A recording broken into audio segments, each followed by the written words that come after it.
নিশ্চয়ই আপনারা বুঝতে পেরে গেছেন আজকে আমি কি বানাতে চলেছি। আপনারা ডিশ দেখি বুঝতে পেরে গেছেন। আজকে আমি বানাবো কুনাফা ডিজার্ট, একদম ইজি মেথডে। তো ইন্ডিয়ান স্টাইলের একদম সাদা সিম্পলভাবে দেখাচ্ছি আমি, বেশি কিছু ইনগ্রেডিয়েন্টস চাই না। তো চলুন তাহলে দেখে নিন।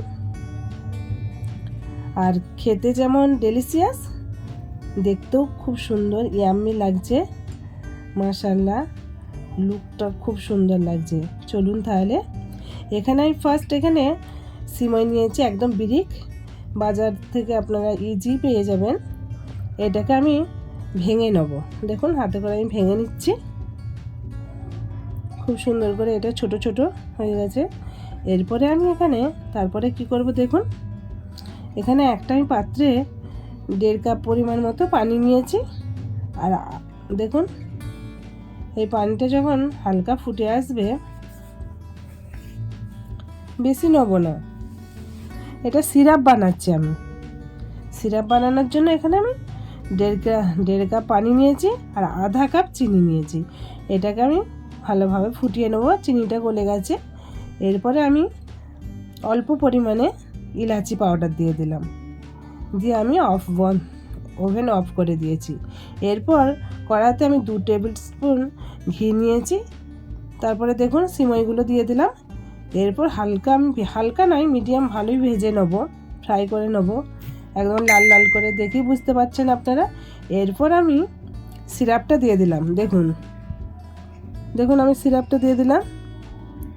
দেওয়ার পরে এটাকে আমি রেখে দেবো।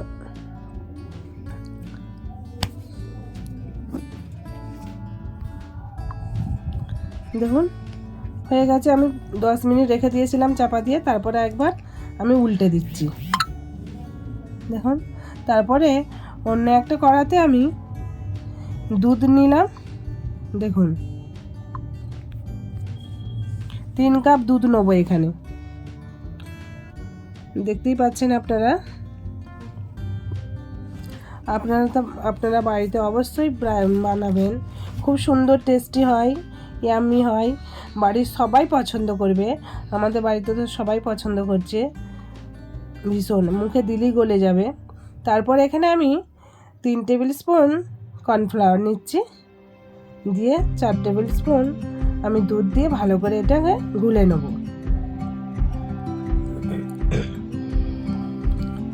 দেখুন গুলে নিলাম। এরপর আমি এখানে আধা কাপ পরিমাণ চিনি দিয়ে দিলাম। চিনিটা আমি এখানে ভালোভাবে গলিয়ে নেব। সবসময় চালাতে থাকতে হবে, নাহলে নাহলে দুধ বসে যাবে। এরপর আমি এখানে 1 চিমটি পরিমাণ ফুড কালার দিয়েছি। এটা পুরোপুরি অপশনাল, আপনারা দিতেও পারেন, নাও দিতে পারেন। তারপর আমি এখানে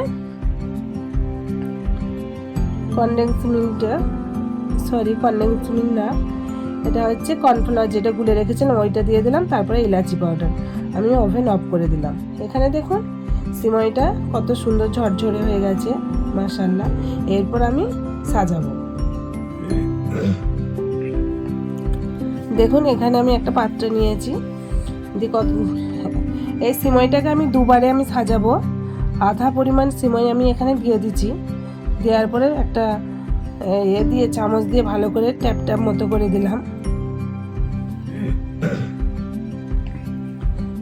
তারপরে এখানে ওই যে যেটা ক্রিম মানে দুধের বানিয়েছিলাম, মালাই ক্রিম মতো, ওটা দিয়ে দিলাম আমি। দেখুন এটাকে আমি পুরোপুরি ভালোভাবে মেল্ট করে নেব। দেওয়ার পরে আমি আধা ঘন্টা ফ্রিজে রেখে দিয়েছিলাম। ফ্রিজ থেকে আমি নিয়ে এলাম। তারপরে বাকি সিমইটা যেটা রেখেছিলাম ওটা আমি দিয়ে দিলাম। দেখুন দেওয়ার পরে একটা চামচ দিয়ে আমি ভালো করে ড্যাপ করে রেখে দেবো, যাতে সিমইগুলো ভালোভাবে বসে যায়। দেখুন আমি কেমন করে করছি। সিমইগুলো ভালোভাবে দেওয়া হয়ে গেল। ভিডিওটা অনেকটাই লং হয়ে যাচ্ছে, প্লিজ আপনারা ধৈর্য সহকারে দেখবেন। একদম ইউনিক রেসিপি। আমি আরও একবার বানিয়েছিলাম, খুব টেস্টি হয়েছিল, ওই কারণেই বলছি,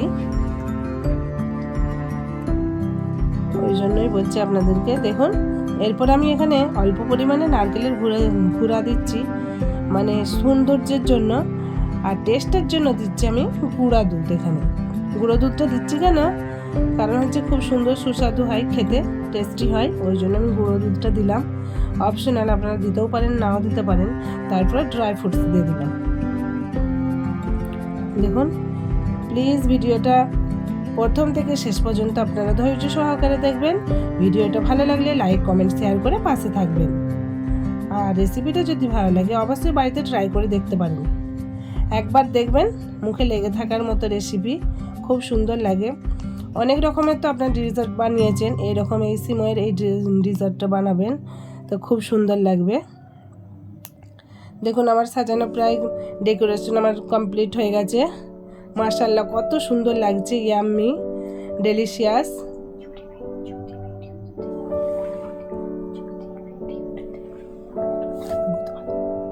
তারপরে দেখুন আমি কেটে একটা প্লেটে সার্ভ করব, বাচ্চারা খাবে বলছে, তো আমি কেটে আপনাদেরকে দেখাচ্ছি। মাশাআল্লাহ কত সুন্দর লাগছে।